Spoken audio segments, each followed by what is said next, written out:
예, 중창단에게 격려의 박수 부탁드립니다. 하나님 우리 아버지와 우리 주 예수 그리스도로부터 오는 은혜와 평강이 오늘 주일 공동 예배에 참석하신 우리 팔복교회 모든 교우 여러분들에게 함께 있기를 바랍니다. 최근에 우리 사회에서 가장 화두가 되는 사회 문제를 한마디로 정의하면 제 생각에는 바로 공정입니다. 특별히 모든 사람에게 공평해야 하고 또 공정해야 하는 이 법의 적용과 그 기준에 대한 신뢰가 대중들에게 많이 무너지면서 이런저런 말들이 요즘에 참 많습니다.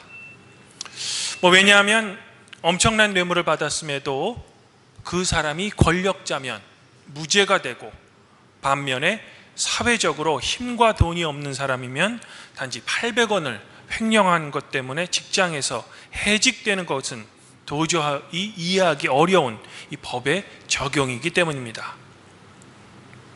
물론 적은 돈이라고 해서 횡령한 것이 죄가 아니라는 것은 아닙니다. 당연히 법을 어긴 것에 대한 적절한 처벌은 받아야 하죠. 하지만 직장에서 해고될 정도로 아주 중한 그런 범죄는 아닌 것 같다라는 겁니다. 그럼에도 많은 경우 이 모든 것을 그저 법의 절차에 따라 정당하게 집행됐으니까 오히려 이것에 대해 왈가불가하는 것은 마치 사회에 불만이나 어떤 불평이 있는 사람으로 취급당하기 쉽다는 겁니다. 물론 저는 법을 전공한 사람은 아닙니다. 그럼에도 법을 전공한 학자들의 이야기를 잠깐 소개해드리면, 이른바 법치주의에는 형식적 법치주의와 실질적 법치주의가 있다라고 합니다. 언뜻 듣기 어려운 용어지만 제가 이해하는 수준에서 설명드리면 이렇습니다. 많은 경우 정부는 앞서 말씀드린 대로 우리는 법에 따라 집행했을 뿐이다 라고 말하죠. 바로 이 경우에서 사용되는 용어가 형식적 법치주의라고 합니다. 우리가 언뜻 듣기에 어려운 용어 같긴 하지만 글쎄요, 제 생각에는 법에 따라 집행한다는 것이 도대체 무슨 문제일까라는 의문이 듭니다. 하지만 이 부분에서 많은 법학자들은 이런 말을 합니다. 법에 따라 집행하기 전에 먼저 숙고해야 할 여러 가지 전제 조건들이 있다는 거죠. 그중 가장 첫 번째는 법에 따라 집행하기 전에 먼저 그 법이 올바른 법인가를 따져봐야 한다는 겁니다. 하긴 어떤 고대 철학자는 악법도 법이니까 따라야 한다라고 하면서 독배를 마셨다고 하는데, 진리가 아니면 반드시 항거해야 하는 이 프로테스탄트 정신으로 안수받은 루터교 목사로서 저는 이 명제만큼은 도저히 승복할 수 없습니다. 법이 악하다면 그대로 놔둬서는 안 되고 반드시 개정해야만 한다라고 저는 개인적으로 생각합니다. 이제 두 번째는 법에 따라 집행한다고 했을 때 과연 그 법이 누구를 위한 법인가를 따져봐야 한다는 겁니다. 어떤 경우에 우리는 보통 착한 사람을 보면 저 사람은 법 없이도 살 사람이야 라고 말씀들 하시는데, 제 생각에는 만일 법이 없다면 그런 사람은 살지 못합니다. 왜냐하면 권력자들에 의해 언젠가는 반드시 희생당하기 때문입니다. 즉 법은 1차적으로 사회 권력이 없고 재력도 없고 어떻게 보면 사회적으로 보호받지 못하는 사람을 위해 먼저 존재해야 된다는 겁니다. 이러고 보니 법에 따라 집행하기 전에 우리가 생각해야 할 것들이 하나둘이 아닌 것 같습니다. 그리고 이렇게 따지는 것을 법학자들은 실질적인 법치주의다라고 이야기들 합니다. 법을 전공하지 않은 저로서는 매우 용어가 낯설기는 하지만 최소한 어떤 의미가 내포되어 있는지 감 정도는 잡히는 것 같습니다. 성도 여러분, 그러면 우리가 한 국가와 사회를 살아가는 시민으로 지켜야 하는 사회법은 그렇다 치더라도 우리 그리스도인들의 삶의 기준인 성경에서 이 율법이라는 것은 도대체 어떤 의미를 우리에게 주고 있는가라는 겁니다. 지난주 말씀에서 예수님께서는 내가 율법이나 선지자를 폐하려 온 줄 생각하지 마라. 폐하려 온 것이 아니라 오히려 완전하게 하려 함이라 라고 말씀하시면서 누구든지 이 계명 중에 지극히 작은 것 하나라도 버리고 또 그같이 가르치는 사람은 천국에서 지극히 작다라는 평가를 받을 것이며 누구든지 이를 행하며 가르치는 자는 천국에서 크다라는 평가를 받을 것이라는 말씀을 연이어서 덧붙이셨습니다. 한마디로 말하면 하나님의 백성으로서 이 율법 준수가 매우 중요하다는 겁니다. 하긴 이 말씀이 예수님의 복음과 사도 바울의 가르침을 잘못 이해했던 초대교회의 율법 폐기론자들에 대한 경고의 말씀이라는 것은 우리가 잠시 제쳐주더라도 이 말씀만을 두고 보면 예수님의 가르침도 당시 율법 교사들의 가르침과 별반 다르지 않아 보입니다. 그러면 정말로 그런 걸까?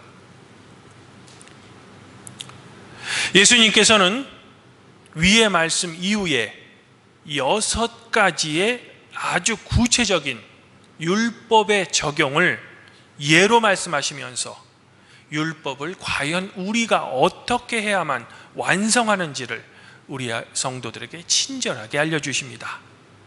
특별히 오늘 복음서 말씀에는 이 6가지 중에서 3가지인 살인하지 말라, 간음하지 말라, 그리고 맹세하지 말라는 율법에 관한 새로운 해석을 우리에게 제시해 주고 계십니다. 예수님 당시 이 살인하지 말라라는 계명은 실제로 이 사람을 죽이는 행위만 하지 않으면 됐었습니다. 즉 어떤 사람이 죽이고 싶은 마음을 품든 안 품든 중요한 것은 실제로 그가 살인 행위를 하느냐라는 거죠. 하지 않는다면 죄가 되지 않습니다. 그러니 그 죄에 대한 처벌도 없는 거죠.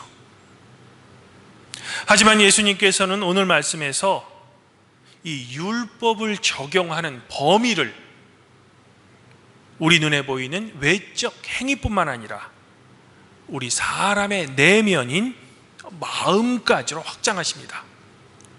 이런 이유로 형제에게 화를 내는 것, 그리고 형제를 향해 욕하는 것까지도 이 살인하지 말라라는 계명에 포함시킬 수 있다는 겁니다. 여기서 예수님의 가르침이 당시 율법 교사들의 가르침과는 완전히 구별되는 겁니다. 하지만 여기서 끝이 아닙니다. 예수님께서는 이것을 방지할 수 있는 실천 덕목인 형제에게 서로 화평할 것을 제시하십니다. 마치 우리가 오늘 부른 찬송가처럼 말입니다. 그리고 이 화평이야말로 예수님 당시 바리새인이나 서기관들이 그렇게도 중요시 여기던 종교적 예식보다 화평이 더 중요하다는 겁니다. 갈등과 배제 그리고 혐오가 심한 우리 시대에 한 번 정도는 우리가 가슴 깊이 생각해 볼 수 있는 예수님의 가르침인 겁니다. 이제 예수님께서는 2번째로 간음하지 말라라는 계명도 그 법의 적용의 범위를 인간 내면으로까지 확장하십니다. 즉 실제로 간음하는 행위 외에도 마음속으로 다른 여성을 보고 음욕을 품는 내면의 행위도 이미 간음했다는 거죠. 그러시면서 당시 오직 남편들 쪽에 있었던 이혼 증서에 관한 율법도 재해석해서 우리에게 설명해 주고 계시는 겁니다. 마지막 3번째는 당시 유대 사회에서 아주 자주 사용되던 종교적 결심의 이 표현이었던 맹세에 관한 강한 실천적 지침도 주십니다. 바로 함부로 맹세하지 말라는 거죠. 여기서 우리에게 중요한 것은 이 맹세하지 말라라는 실제 행동보다는 사람에게 더 중요한 것은 정직과 신뢰의 문제라는 겁니다. 이 또한 따지고 보면 우리 인간 내면의 동기에 그 방점을 둔 예수님의 말씀인 거죠. 지금까지 제가 설명드린 것을 이제 종합해 보면 예수님 당시 이 유대 사회를 지탱하고 있는 것은 바로 율법의 준수였습니다. 율법을 지키느냐 안 지키느냐, 그리고 이 율법 준수에서 가장 중요한 것은 어떤 행위에 대한 처벌입니다. 예를 들어서 만일 죄를 지었다면 율법에 따라 그 죄에 대한 적절한 처벌을 받으면 죄에 대한 책임을 완수했다라고 해석한 거죠. 즉 죄에 대한 보상이 이루어졌다는 겁니다. 죄가 없어졌다는 겁니다. 그리고 결론적으로 이런 방법을 통해 마침내 하나님의 의에 도달할 수 있었다라고 당시 사람들은 생각했던 겁니다. 어떻게 보면 중세교회의 면죄부와 비슷하다고 할 수도 있는 겁니다. 하지만 예수님께서는 행위에 대한 이 외적인 처벌로만은 우리 인간의 근본적인 악을 제거할 수 없다는 겁니다. 바로 행위에 대한 책임의 이 범위를 외적인 행동뿐만 아니라 인간 내면의 마음까지 확장시켜야 된다는 겁니다. 행위를 유발하는 우리 인간의 마음에 대한 진정한 회개도 있어야 된다는 거죠. 이것을 한스 요나스라는 독일 출신의 유대인 철학자가 이제 책임의 범위를 확장했다라고 표현하기도 했던 겁니다. 그러나 보다 더 중요한 것은 이 회개는 그저 우리의 순간적인 마음이 아니라 구체적인 우리의 삶의 실천에서도 이 회개했던 행위가 반드시 드러나야 한다는 겁니다. 그런 의미에서 율법을 행위가 아닌 우리 마음의 색이라는 겁니다. 주님 안에서 한영제자매인 팔복교회 성도 여러분, 이제 저는 오늘 말씀을 어떤 의미에서 보면은 조금 쉽게 적용할 수 있는 십계명에 대해서 말씀드리면서 저의 설교를 정리할까 합니다. 사실 우리가 십계명을 볼 때 이 교단별로 십계명을 실제로 어떻게 나누는가에 관한 첫째 계명이 뭐고 둘째 계명이 뭐고 이런 기준을 아는 것이 중요한 것이 아닙니다. 성경 본문에는 첫째, 둘째 그런 기준이 없습니다. 그러므로 그보다 더 중요한 것은 하나님께서 왜 이스라엘 백성에게 이 십계명을 주셨는지, 왜 율법을 주셨는지 그 이유를 아는 것이 더 중요하다는 겁니다. 십계명 중 1계명인 너는 나 외에는 다른 신을 두지 말라 라는 이 첫 번째 계명 전에 이른바 전문은 이렇습니다. 나는 이스라엘 너를 애굽 땅 종되었던 집에서 인도하여 낸 너의 하나님 여호와다. 이 십계명의 전문에 포함된 의미는 매우 다양합니다. 이 중에서 오늘 복음서 말씀에 적용될 수 있는 의미는 크게 두 가지인데요. 첫 번째는 바로 이 율법을 받은 이스라엘 자신의 정체성이며, 두 번째는 이 십계명이 과연 누구를 위한 법인가를 아는 거죠. 바로 계명을 그저 문자적으로 지키는 형식적인 실천보다는 이 십계명의 정신을 알고 그것을 지키는 실질적인 마음의 준수가 더 중요하다는 겁니다. 그리고 이 두 가지는 서로 연결되어 있는 겁니다. 이 십계명의 전문에 따르면 이스라엘은 잘 나가는 민족이 아니라 바로 과거의 애굽의 종이었다는 겁니다. 즉 파라오의 강한 권력에 의해 핍박을 받고 압제를 받았던 그저 그런 사람들이었는데, 여호와 하나님께서 당신의 일방적인 은총으로 이스라엘을 압제로부터 해방시켜 주었다는 겁니다. 결코 이것을 잊지 말라는 겁니다. 즉 이스라엘은 과거에는 그저 그런 나그네였다는 겁니다. 그러니 이스라엘은 자신의 이 슬픈 역사를 기억하고 어쩌면 자신들과 동일한 고아, 과부, 나그네 등 사회적 약자들을 결코 압제하거나 핍박해서는 안 된다는 겁니다. 왜? 그런 사람들을 핍박한다는 것은 바로 이스라엘 자신의 역사를 부정하는 꼴이 되기 때문입니다. 예수님께서는 이것을 오늘 복음서 말씀에서 다시 일깨워주고 계시는 겁니다.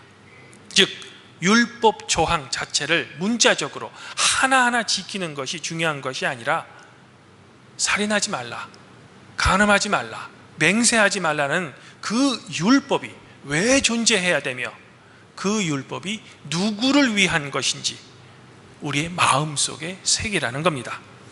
그저 형식적인 율법 준수가 아닌 실질적인 마음의 준수를 예수님께서는 우리에게 하라라고 가르쳐주고 계신 겁니다. 그러므로 아무쪼록 우리 팔복교회 성도 여러분들은 그저 형식적이며 문자적인 법을 지키는 것이 아니라 하나님께서 여러분들 마음속에 새기신 율법의 정신, 그리고 실질적인 율법의 준수로 나와 내 가정뿐만 아니라 우리의 도움이 간절히 필요한 이웃들까지 지키는 하나님의 진정한 백성이 되기를 저는 지금 소망해 보고 싶습니다.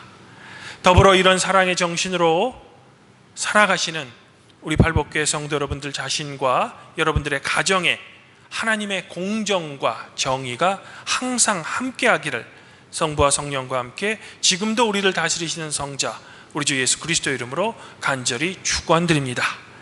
그리하면 모든 지각에 뛰어나신 하나님의 평강이 그리스도 예수 안에서 성도 여러분들의 마음과 생각을 지켜주실 것입니다.